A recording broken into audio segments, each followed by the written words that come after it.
প্রিয় দর্শক, ভিওডি বাংলার পক্ষ থেকে সবাইকে জানাচ্ছি আন্তরিক শুভেচ্ছা ও অভিনন্দন। তারুণ্যের চোখে বাংলাদেশ। আজকে এই অনুষ্ঠানে আমাদের সাথে যুক্ত হয়েছেন শারমিন সুলতানা, যিনি একাধারে শিক্ষকতা করছেন, লেখালেখি করছেন, গবেষণা করছেন এবং যিনি বর্তমানে কর্মরত আছেন ঢাকা বিশ্ববিদ্যালয়ের আধুনিক ভাষা ইনস্টিটিউটে বাংলা ভাষা বিভাগে শিক্ষকতা করছেন। দর্শক, চলুন তার সাথে পরিচিত হই। ভিওডি বাংলায় আপনাকে স্বাগত। কেমন আছেন? ভালো লাগছে। আপনি ভালো আছেন? জি, ভালো আছি। আপনি তো শিক্ষকতা করছেন, সেই জায়গা থেকে আপনার সাথে কথা বলতে যেমনটা ভয় হচ্ছে এবং সেই জায়গা থেকে খুব ভালো লাগছে যে আপনাকে আজকে আমরা পেয়েছি।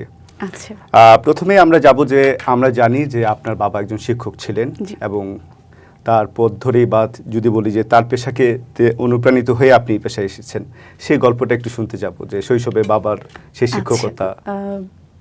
প্রথমেই আমি একটু তথ্য যোগ করে নিচ্ছি। সৌভাগ্যক্রমে আমার অভিজ্ঞতার ঝুলিতে 8টির জায়গায় খুব শীঘ্রই আরেকটি বিশ্ববিদ্যালয় এসেছে, উত্তরা বিশ্ববিদ্যালয়। 9টি বিশ্ববিদ্যালয়ে এ পর্যন্ত আমি পড়িয়েছি, এটা আমার সৌভাগ্য এবং অভিনন্দন আপনাকে। ধন্যবাদ।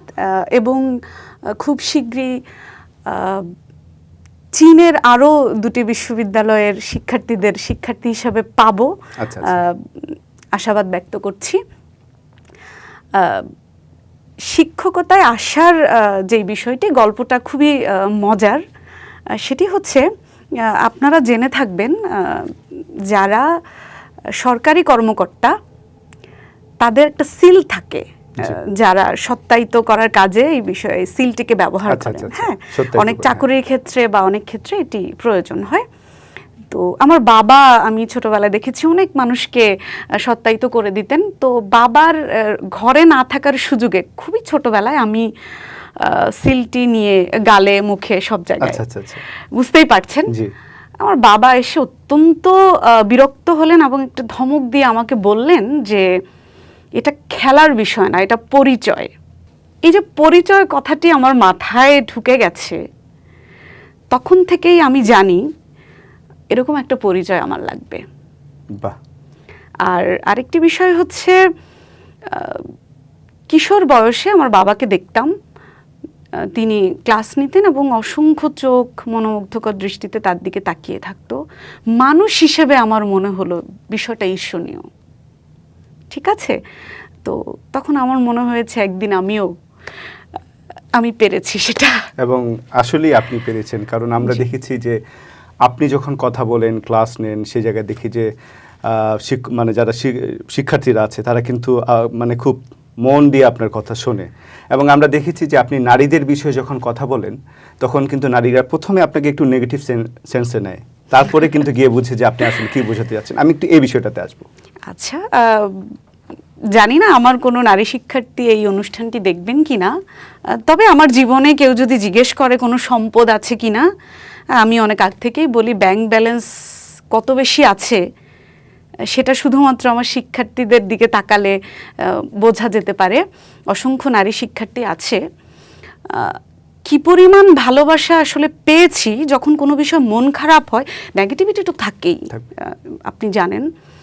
কারণ একটা কথা যখন কারো বিপরীতে যায়, তখন কিন্তু সেই মানুষটার কাছে আপনি কিন্তু আর সঠিক থাকবেন না, তো নেগেটিভিটি আসে।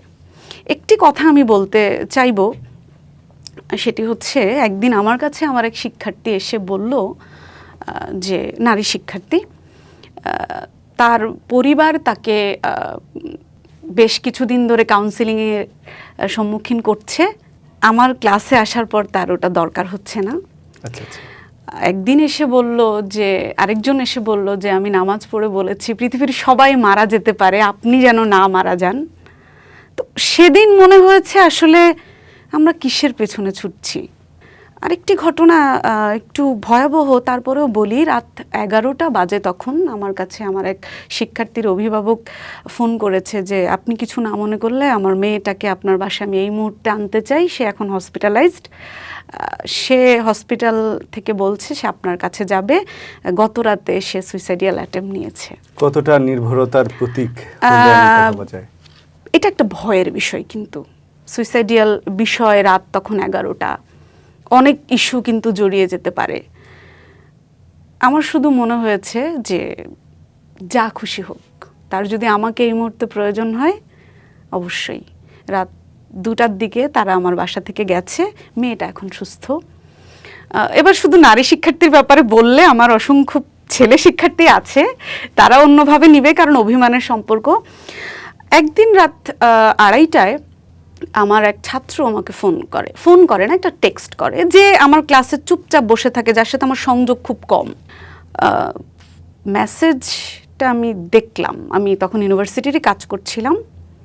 ওখানে লেখা, আপনি যদি কালকে সকালে ক্লাসে এসে জানেন যে আমি আসলে মারা গেছি, আপনার কি খুব খারাপ লাগবে? প্রথমে আমি উত্তর দেইনি। 5 মিনিট পর মনে হলো যে না, অল্প বয়সী ছেলে মেয়ে, আমি একটা ডেঞ্জারাস কথা বলেছি, আপনারই হয়তো খারাপ লাগবে উত্তরটি শুনে, এবং মনে হবে ভুল জায়গায় কড়া নেড়েছে। আমি বলেছি না, আমার খারাপ লাগবে না। 10 মিনিট পর আমার মনে হলো যে আবেগ, তো আত্মহত্যা কিন্তু আবেগ থেকেই আসে। একটা টেক্সট করলাম যে মারা গেলে তো কিছু করার নেই, আর যদি না যাও তাহলে আগামীকাল 10টায় আমরা চা খেতে পারি। বাহ, চমৎকার একটা উত্তর। আমরা চা খেয়েছি। আমি একটু টান উত্তেজনার মধ্যে ছিল, আমরা কি চা এমন কিছু খেয়েছি। বলেছেন? আরেকটি ঘটনা বলতে চাই। আমার এক ছাত্র খুবই মেধাবী, খুব, আমি স্বপ্ন দেখে ফেলেছি তাকে নিয়ে একদিন বিশ্ববিদ্যালয়ের শিক্ষক বানাবো এই ছাত্রকে। তো কারণ আমাদেরকে নিয়েও কিন্তু আমাদের শিক্ষকরা ছাত্র থাকাকালীনই আমাদেরকে তৈরি করেছেন আমাদের শিক্ষকরা, তো সেরকম স্বপ্ন। হঠাৎ করে সে অ্যাবসেন্ট, পরীক্ষা দিচ্ছে না, আসছে না, এত মেধাবী। অনেকভাবে আমি কন্ট্যাক্ট করেছি, অনেক কিছু করেছি, তাকে পাচ্ছি না। একদিন পেলাম, পাওয়ার পরে পরীক্ষা দিয়ে এসে চলে যাবে। আমি বললাম যে আমার ক্ষুধা লেগেছে। বলে আপনার ক্ষুধা লেগেছে? বললাম হ্যাঁ, আমি তো খাওয়ার সময় পাই না, তুমি আমার সাথে ক্যান্টিনে চলো। আমরা গেলাম যথারীতি। খুবই ডিপ কিছু তার বলার আছে, কিন্তু সে কাউকে বলতে পারছে না। আমাকে তো প্রশ্নই আসে না, বলবেই না সে। আমি তখন তাকে নিয়ে বললাম যে অর্ডার করো, আমার কাছে টাকা নেই। তো অর্ডার করলো, আমি গপ গপ খাচ্ছি, আর দুনিয়ার আজে বাজে যা কথা আছে আবোল তাবোল আমি বলে যাচ্ছি। হঠাৎ করে সে বলল, ম্যাম আমার এই সমস্যা। আমি ওটা শোনার জন্যই এই নাটকগুলো এবং এটাই মনে হয় একজন প্রকৃত শিক্ষকের গুণাবলী, যে ছাত্রের ভিতর থেকে কথা বের করে তাকে তো নিয়ে আসে। বাঁচতে দিতে হবে। একটা সমস্যার কথা বলেছে, আজ পর্যন্ত আমি কাউকে বলিনি, এবং আমি দুঃখিত যে আমি আপনাকেও বলবো না, কারণ সেটা আমার শিক্ষার্থীর ব্যক্তিগত কিছু। বলেছে যে আমি এখন এই পরিস্থিতিতে কোনোভাবেই খাপ খাইয়ে নিতে পারছি না, I either should die or I should leave the country or এরকম। তো আমার বাবা মা হয়তো আমাকে মাফ করে দিবে বা এরকম কিছু। বললাম হোয়াট অ্যাবাউট মি, আমার ব্যাপার? বলছে যে আপনার ব্যাপার। বললাম আমি যে তোমাকে এতগুলো সেমিস্টার ধরে পড়ালাম, শেখালাম, সেটার কি আমি পাবো? বলছে আপনি তো কোনোদিন কিছু চাননি। আমি বললাম যে আমি আমার জন্য কেন চাইবো? তোমাকে এত কিছু পড়ানো হয়েছে, শেখানো হয়েছে, তুমি নেশনকে সার্ভ করবে, সেটা না করে তুমি যদি অন্য কিছু করো আমি তো মাফ করবো না, বাবা মা তো পরের বিষয়। সে সাকসেসফুলি আবারও ভালো রেজাল্ট করেছে, ভালো আছে, কোথাও না কোথাও কোনো এক গ্রামে সে এনজিওর মাধ্যমে অনেক গরিব মানুষকে এখন সে সাহায্য করছে। তো আপনি দেখুন, শিক্ষকতার চেয়ে বেশি বড়, ওই যে আমার বাবার চোখে দেখেছি, আমি ঈর্ষান্বিত হয়েছিলাম একদিন আমিও, এবং সেটা তো হয়েছিল। আমি পেরেছি, এবং যেইটুকু বাঁচতে চাই এটুকুর জন্যই। সেটাই, যেহেতু আমাদের অনুষ্ঠান হচ্ছে তারুণ্যের চোখে বাংলাদেশ, সেই জায়গায় দেখলাম যে তরুণরা আপনাদেরকে কিভাবে গ্রহণ করলো, এবং আপনি অনেক তরুণকে পথ দেখিয়েছেন। এই যে এদেরকে যে আপনি কাউন্সিলিং করেছেন, এটা তো পথ দেখানোই। আমি আরেকটা কথা আসবো, যে এখন তরুণরা, যেহেতু আপনি বাংলা ভাষা নিয়ে কাজ করছেন, সাহিত্য নিয়ে কাজ করছেন, এখনকার তরুণরা যখন ইংরেজি বা বাংলিশ বলতে ব্যস্ত, ঠিক সেই জায়গায় দাঁড়িয়ে আমরা দেখছি যে অন্য দেশ থেকে তারা এসে আমাদের বাংলা ভাষাটা শিখতে চাইছে। এই বিষয়টা একটু আমি শুনতে চাই। দেখুন,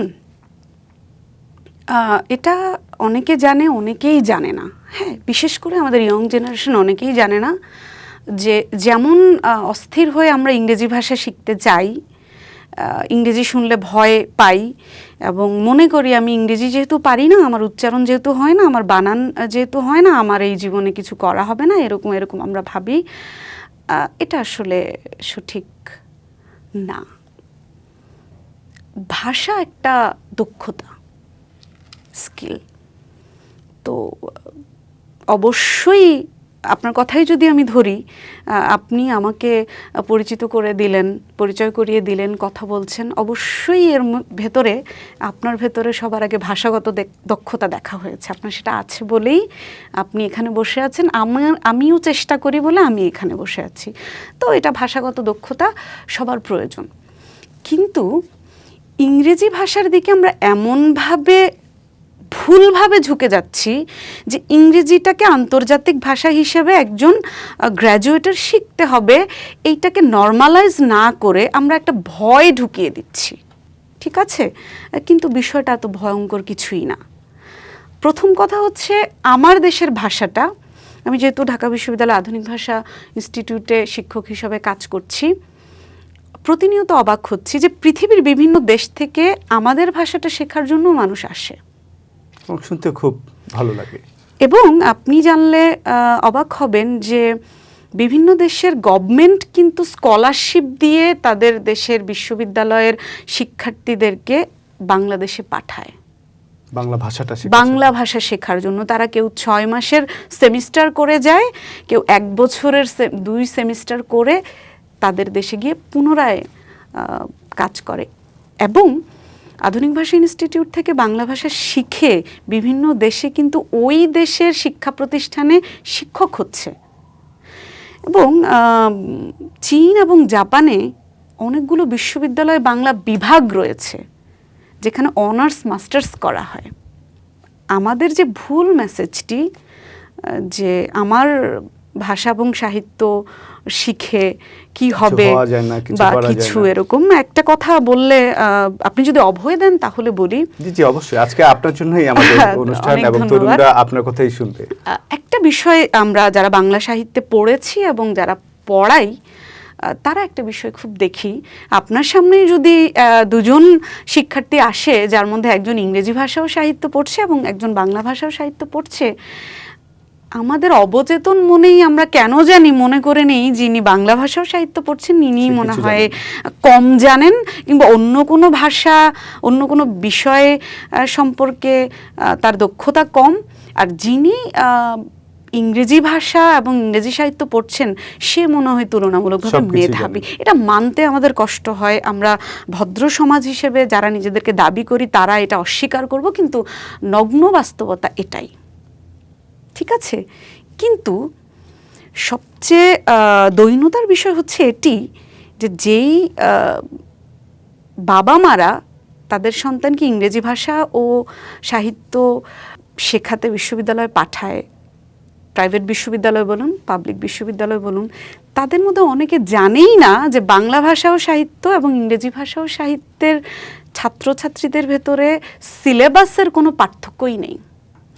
যখন আমি উপন্যাস পড়ছি, আমার যেই বন্ধুটি ইংলিশ ডিপার্টমেন্টে পড়ছে সে তখন নোভেল পড়ছে। আচ্ছা, সে যখন ড্রামা পড়ছে আমি তখন নাটক পড়ছি, সে যখন এসে পড়ছে আমি তখন প্রবন্ধ পড়ছি, সে যখন স্টোরি পড়ছে তখন আমি ছোট গল্প পড়ছি। কিন্তু ওই যে ইংরেজি হওয়ার কারণে না জানি সে যখন পোয়েট্রি পড়ছে, ভিক্টোরিয়ান পিরিয়ড পড়ছে, আমি তখন মধ্যযুগ পড়ছি। সে যখন পোয়েট্রি পড়ছে আমি তখন কবিতা পড়ছি। ঠিক আছে, সে যখন বায়রন পড়ছে আমি তখন জীবনানন্দ দাশ পড়ছি। এর ভেতরে পার্থক্য তেমন কিছুই নেই।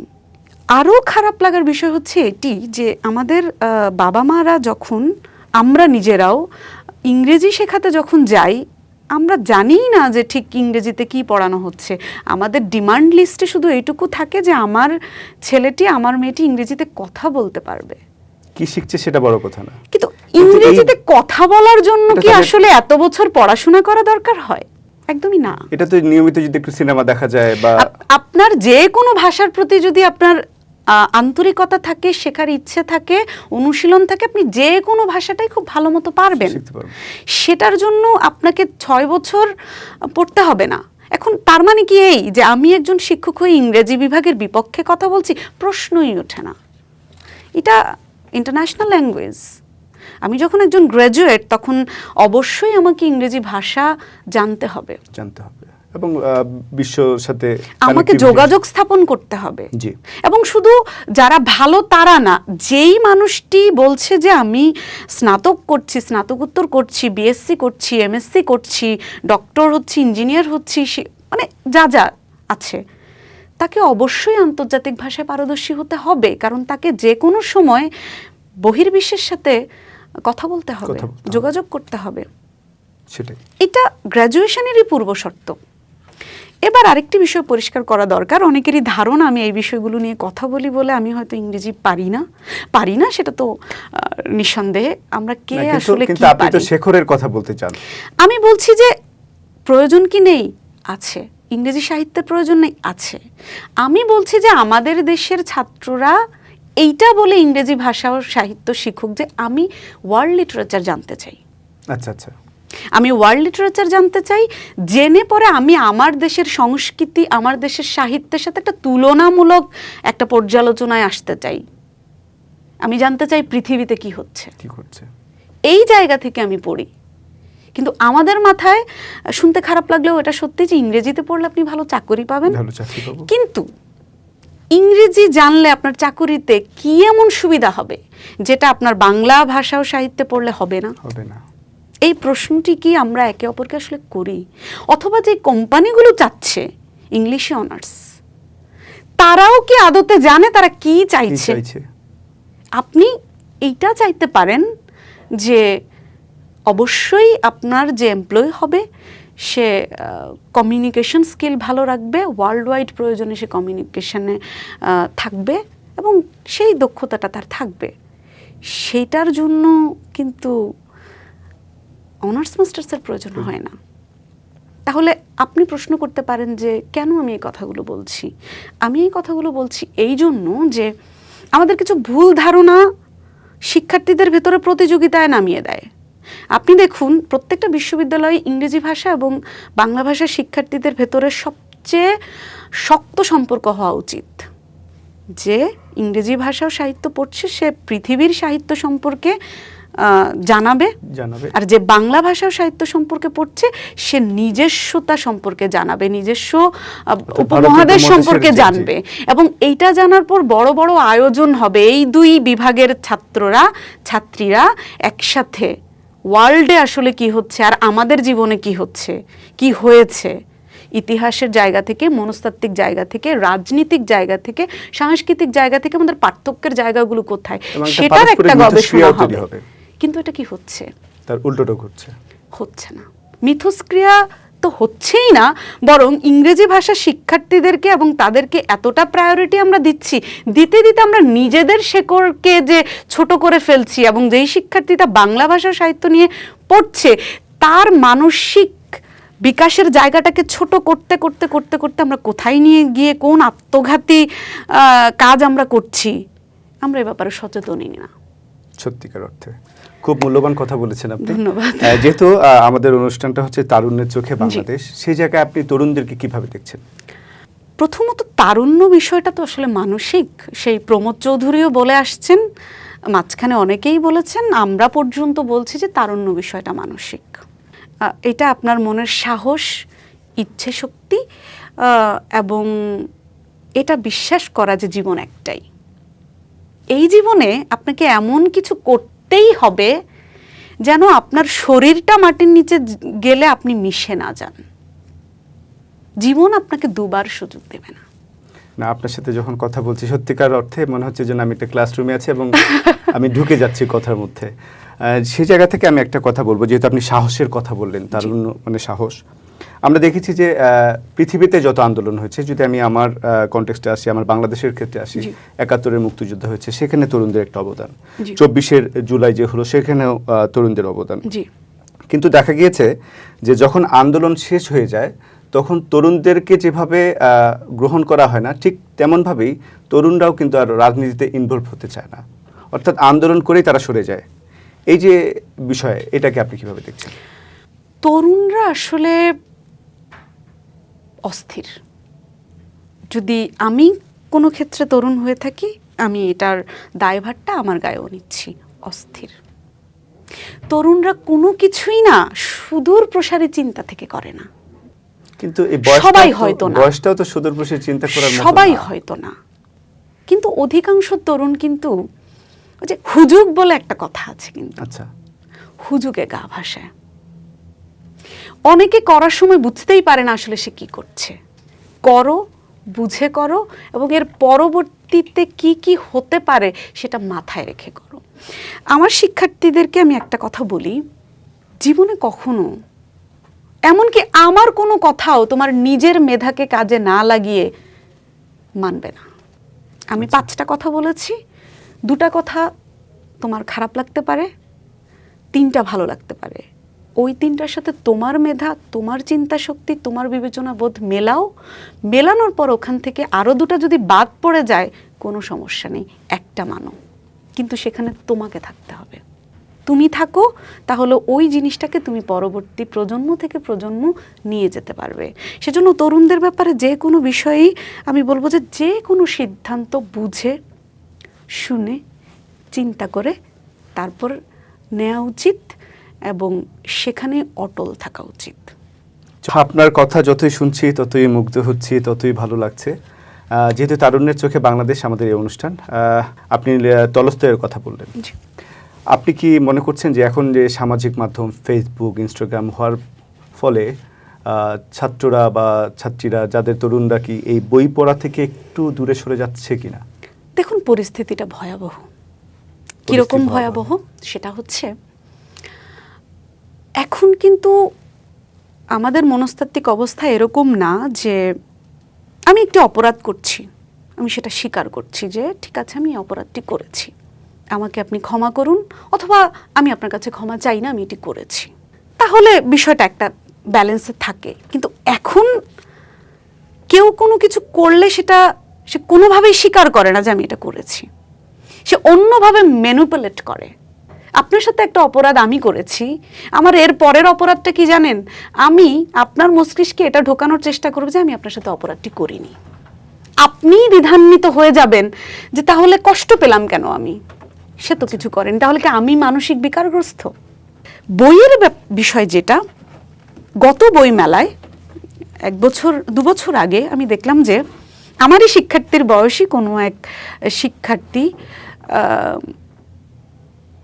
একটা বইয়ের মলাট নিয়ে সেটাকে মুখের কাছে এরকম ধরলো, ছবি তুললো, বের হয়ে গেল। কথা হচ্ছে, তরুণ প্রজন্ম বই পড়ে না, শুধুমাত্র এটুকুই না, তারা দেখায় যে তারা বই পড়ে। আমরা আসলে প্রকৃত সিনারিওটা থেকে অনেক দূরে। মানে আপনি বলতে যাচ্ছেন যে বই যে পড়ছে না সেটা কোনো বিষয় না, কিন্তু সে যে অভিনয় করছে, এখন আপনি সমস্যা খুঁজে পেলেই না আপনি সমাধান করতে যাবেন, কিন্তু আপনাকে সমস্যাটাই তো দেখানো হচ্ছে না। আমি একটা কথা বলে থাকি, শাড়ির আঁচলে যতখানি 21, তার ছিটে ফোটাও আমাদের মনের ভেতরে যদি 21 থাকতো, তাহলে মানে আমরা পৃথিবীর সামনে বোকা বনে যেতাম না। বোকা বনে যেতাম না এই জন্যে যে একটা অভিজ্ঞতা আপনার সাথে ভাগ করে নিতে চাই। আধুনিক ভাষা ইনস্টিটিউটে আমাদের এক চাইনিজ শিক্ষার্থীদের কথা আমার প্রায় সময় মনে পড়ে। আমি এবং আমার সহকর্মী আমরা সাধারণত চেষ্টা করি তাদেরকে আমাদের কালচার শেখানোর, আমাদের সংস্কৃতি, আমাদের ঐতিহ্য, আমাদের সংগ্রাম এগুলো শেখানোর জন্য। তো আমরা তাদেরকে শিক্ষা সফরের মাধ্যমে অবশ্যই আমাদের জাতীয় জাদুঘরে নিয়ে যাই। সেখানে আমাদের সব বিষয় আশয় দেখে আমাদের একজন চাইনিজ শিক্ষার্থী বললেন যে তোমাদের দেশে কি, সে এটা জানে না যে শিক্ষককে আপনি করে বলতে হয়, কারণ ইংরেজি ভাষায় কিন্তু ইউ। আমাদের ভাষাটা কতটা রিচ, কতটা সমৃদ্ধ আপনি দেখুন। প্রত্যেকটা শ্রেণীর জন্য, প্রত্যেকটা আবেগের জন্য আমাদের আলাদা সর্বনাম আছে। আপনি, তুমি, তুই। তুইয়ের জন্য আমাদের আবার 2টো বিষয় আছে, একটা হচ্ছে তুচ্ছাত্মকভাবে বলছি আমি, আর একটা হচ্ছে ঘনিষ্ঠভাবে আমি বলছি। তো ওখানে তো আছে শুধু তুই, ইউ। তো সে অনেক কষ্টে শিখেছে যে ইউ মানে হচ্ছে তুমি। সে বলছে যে তোমাদের এখানে কি স্কুল কলেজে ইংলিশ আছে? তো আমরা বললাম হ্যাঁ আছে। আমাদের ওখানে তো নেই। আচ্ছা, তোমাদের তো মাতৃভাষা, রাষ্ট্রীয় ভাষা বাংলা, তাই না? বললাম যে হ্যাঁ। তাহলে তোমাদের দেশে বিভিন্ন রেস্টুরেন্ট, বিভিন্ন ইউনিভার্সিটি, বিভিন্ন কর্পোরেট অফিস ইংরেজি নাম কেন ব্যবহার করে? দেখুন, প্রশ্নগুলো করতে করতে না, সে তো অ্যাডাল্ট স্টুডেন্ট, একটা সময় আমরা টের পেয়েছি সে কিন্তু অপমান করছে। সেটাই। এবং আমি আপনাকে এই প্রশ্নটাই করতে চাচ্ছিলাম, যেহেতু আপনি ভাষা নিয়ে কাজ করেন, এই প্রশ্নটাই কিন্তু আমি আসছিল যে আমরা বিভিন্ন রেস্টুরেন্টে দেখছি যে ইংরেজি ভাষা না হলে, ইংরেজি নাম না দিলে যেন চলে না, কিন্তু আমরা বলছি যে বাংলা ভাষা আমাদের রাষ্ট্রীয় ভাষা। এবং আপনি যে কথাটা বলেন যে 21কে যদি আমরা ন্যূনতম ধারণ করতাম, তাহলে কিন্তু এমনটা হতো। শাড়ি আর পাঞ্জাবিতে যতটা 21 থাকে, এইটুকু আমাদের মনে থাকে না। এখন যেটা বলছিলাম যে দেখুন, আপনার যদি একজন ধরুন মামাতো ভাই থাকে এবং আপনার একজন ছোট নিজের সহোদর থাকে, আপনার পকেটে যদি পয়সা কম থাকে, আপনি কি করবেন? আপনি আপনার মামাতো ভাইকে একটা চকলেট কিনে দিবেন। আপনার এক্সপেকটেশন থাকবে আপনার মামাতো ভাই হয়তো আপনার সিচুয়েশনটা বুঝবে না। আপনি আপনার ভাইকে কিন্তু চকলেটটা দিবেন না, কারণ আপনার পকেটে পয়সা নেই। ঠিক আছে, আপনি আপনার ছোট ভাইকে চকলেটটা না দেন, কারণ আপনার পকেটে পয়সা নেই। কিন্তু আপনি যদি আপনার ছোট ভাইয়ের সাথে এমন আচরণ করেন যে আপনার পকেটে পয়সা থাকলেই কি না থাকলেই কি সে ওই চকলেটটা পাই না বা সে প্রাপ্যই না, তাহলে যে অন্যায় আচরণটা করা হবে আপনার ছোট ভাইয়ের সাথে, সেই একই অন্যায় আচরণ আমাদের বাংলা ভাষার সাথে করা হয়। চমৎকার। আপনি যে একজন শিক্ষক যেভাবে মেটাফোর দিয়ে বুঝিয়ে দিলেন, কারণ আপনি দেখুন, আপনার অবশ্যই পছন্দ হতে পারে বিজনেস, ব্যবসা শিক্ষা পড়া, অবশ্যই আপনার সায়েন্স পছন্দ হতে পারে, আপনার কারিগরি কোনো কিছু পছন্দ হতে পারে, আপনার ইঞ্জিনিয়ারিং পছন্দ হতে পারে, আপনার ডাক্তার হওয়া পছন্দ হতে পারে, উইশ লিস্টে থাকতে পারে। কিন্তু যিনি বাংলা ভাষার সাহিত্য পড়ছেন, আর্টস পড়ছেন, তাকে নিয়ে আপনার বিস্ফোরাটা ঠিক কোথায়? কোন জায়গায়? আপনি তাকে সম্মান করবেন কি করবেন না সেটা আপনার মানসিক সমৃদ্ধির বিষয়, তো আপনি তাকে অসম্মান করছেন। এই বিষয়টাকে যদি আমি একটু ফ্রয়েড দিয়ে ব্যাখ্যা করি, সেটা হচ্ছে এইরকম। দেখুন, আমরা আসলে কেউ ভালো থাকি না। আপনার থেকে ঊর্ধ্বতন কেউ একজন আপনাকে কোনো না কোনো বিষয় দিয়ে খোঁচা মেরে অসম্মান করবে। এখন সামাজিক কারণে, রাজনৈতিক কারণে, অর্থনৈতিক কারণে আপনি ঊর্ধ্বতনর মুখের উপর কিছু বলতে পারছেন না, আচ্ছা, কিন্তু আপনার ভেতরে ওই অসম্মানটা কিন্তু হজম হয়নি, ঠিক আছে, ওটা কিন্তু রয়ে গেছে।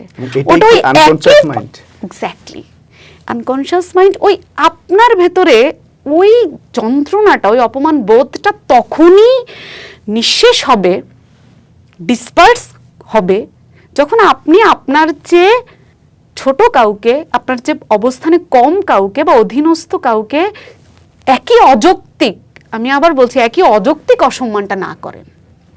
তো আমরা না এরকম করি, কেউ একজন আমাকে অসম্মান করেছে আমার কোনো একটা অপারগতা দিয়ে, আমি এখন কি করছি, আমার অধীনস্থ একজনকে অসম্মান করছি। এই সাইকেলটা চলতে থাকে, এবং এই সাইকেলের অধীনে আমাদের বাংলা ভাষা, আমাদের সাহিত্য, শুধু কেন আমাদের দেশটাও তো, কথায় কথায় বিদেশ চলে যাব, এই দেশে কি রাখা আছে। এই দেশটা তো কোনো মানুষ না, এটা তো একটা বিমূর্ত ধারণা। এই দেশটার যদি খারাপ অবস্থা হয় সেটা তো আমি দায়ী না। আমি বিদেশে চলে যাচ্ছি, এই দেশ আমাকে আলো মাটি বাতাস দিয়েছে, আমি এই দেশটাকে ঠিক করার জন্য কি করলাম না করে আমি বলছি এই দেশে আমি ঠিকই আমার ডিসিপ্লিন মানছি, আমি আমার ময়লাটা ঠিক। বিদেশের কথা যদি বলি, আমার খুব ঘনিষ্ঠ বন্ধু আছে একজন, সিডনিতে এখন সেটেল। ও আমাকে একদিন ফোনে বললো যে, মানে বন্ধুরা যেই ল্যাঙ্গুয়েজে কথা বলে, ফোন করে আমাকে বললো যে, দোস্ত কেমন আছিস? ভালো আছি। বলে, তোর আমার ফেসবুকের ওই ছবিটা কেমন লেগেছে? আমি বললাম, আমার তো ভালো লেগেছে, লোকে তো তোকে চরম হিংসা করছে যে তুই এরকম একটা দামি গাড়িতে, যেগুলো আমরা সিনেমায় দেখি সেরকম দামি গাড়িতে এরকম একটা সুন্দর পোশাক পরে এভাবে বিচের পাশে দাঁড়িয়ে আছিস। আমার বন্ধু বলল, বন্ধু এটাই শেষ কথা না, বলো যে তোর কোনো ধারণাই নেই বিদেশে আমাকে কি কি কাজ করতে হয়, যেটা আমার দেশে করার প্রশ্নই আসে না, প্রশ্নই আসে, আমার স্বপ্নেও সেটা দেখে না। এবং আমার সম্মানের জায়গা রেখে আমি ওখানে গিয়ে কি কি করছি সেটা তুই কল্পনাও করতে পারবি না। এখন সমস্যা হচ্ছে কি কি করছে এটা নিয়ে কোনো সমস্যা নেই, কাজ ছোট হোক বড় হোক কাজ। বিদেশে কিন্তু তো হাউস মানে কিপার থাকে না। ওদের বাথরুম পরিষ্কার থেকে শুরু করে ওদের রান্নাবান্না ওরা সব নিজেরা করে। কিন্তু এখানে আমরা বুয়া ছাড়া কিন্তু এখানে তো আমরা দেখুন বুয়ার বিষয়টা যদি আসে, উনি যদি 8,000 টাকায় 10,000 চায়, তখন আমার মনে হয় যে এই তো এখন বুয়ারাও বড় বড় কথা বলবে। কিন্তু কথা হচ্ছে আমার বেতন কম হলে তো আমার খুব গায়ে লাগে। বাংলাদেশে কি এরকম কোনো বাজার ব্যবস্থা আছে যেখানে নিম্নবর্গ বাজার করবে এবং তাকে হচ্ছে গিয়ে কম মূল্যে দেয়া হবে? আমি যেখানে আলুটা কিনতে যাই সেও তো সেখানেই আলুটা কিনতে যায়। তো আমার বেতন কেন কম, আমি নিজে কম পাচ্ছি সেটা নিয়ে আমার অনেক মাথা ব্যথা। কিন্তু যে আমার অধীনস্থ তাকে কম দেওয়াটাই স্বাভাবিক মনে হয়। এবং এটা যেন আমরা একটা নিয়ম করেই ফেলেছি। দেখুন ওই যে বলি না, তুমি গরিব আমি ধনী, সেটাই।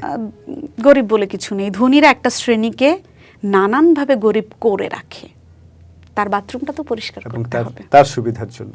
ডেফিনেটলি। যেহেতু অনুষ্ঠানের শেষ প্রান্তে চলে এসেছে, আমরা একটু জানতে চাচ্ছি যে তরুণদেরকে নিয়ে আপনি কি স্বপ্ন দেখেন? অনেক হতাশার মাঝেও কি কোনো আশা দেখতে পান? তরুণদের ভেতরে একটা শব্দ ইদানিং খুব আছে, ফ্রাস্ট্রেশন, হতাশা।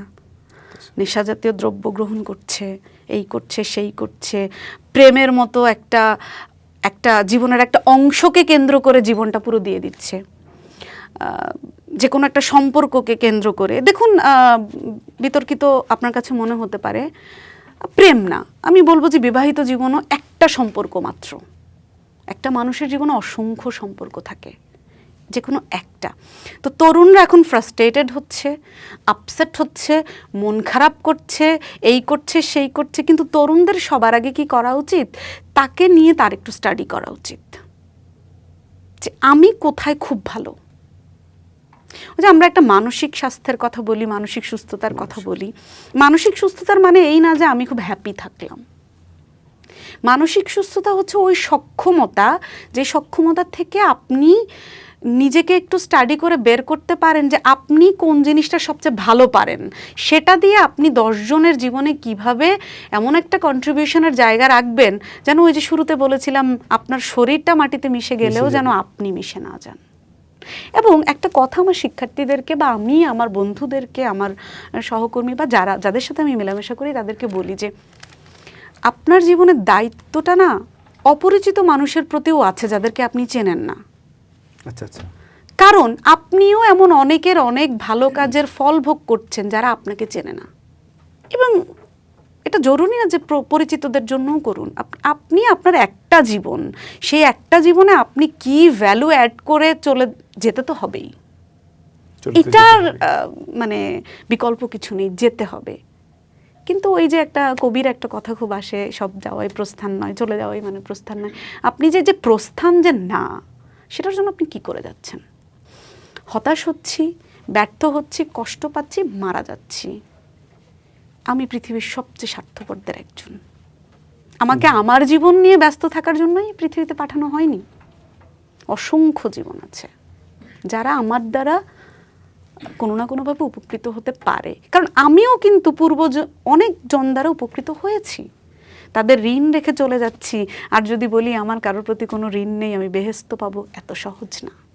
তরুণদের বোঝা উচিত যে তার জীবন একটা, তাকে সবার আগে স্টাডি করা উচিত এটা নিয়ে যে সে কোন জায়গাটায় খুব ভালো, সেটা নিয়ে তার পড়াশোনা করা উচিত। দেখুন আমাদের দেশে ভর্তি পরীক্ষার রেজাল্টের উপর ডিপেন্ড করে যে একটা ছেলে অথবা একটা মেয়ে কোন বিষয় নিয়ে পড়াশোনা করবে।